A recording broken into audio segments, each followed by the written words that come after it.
আইপিএলে চেন্নাইয়ের হয়ে খেলবেন সাকিব আল হাসান। হ্যাঁ দর্শক, চলুন দেখে আসি বিস্তারিত ভিডিওতে। ইন্ডিয়ান প্রিমিয়ার লিগে আইপিএলে 6 বার কলকাতা নাইট রাইডার্সের হয়ে খেলেছেন সাকিব আল হাসান। এছাড়া সানরাইজার্স হায়দ্রাবাদের হয়ে 2 বার মাঠ মাতিয়েছেন এই অভিজ্ঞ অলরাউন্ডার। একসময় আইপিএলে নিয়মিত মুখ হলেও বয়স আর পারফরমেন্সের কারণে গত আসরে দল পাননি সাকিব আল হাসান।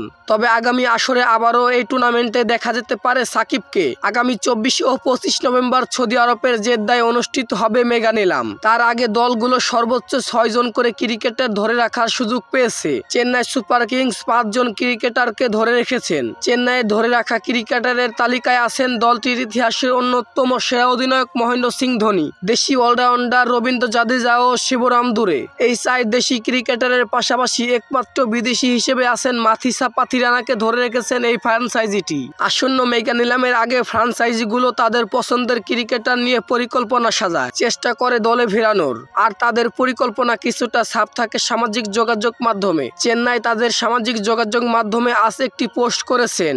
সেখানে জাদেজার সঙ্গে একজন ক্রিকেটারের শ্যাডো ছবি দিয়ে তারা ক্যাপশনে লিখেছেন, জাদেজার যমজ অলরাউন্ডার কে।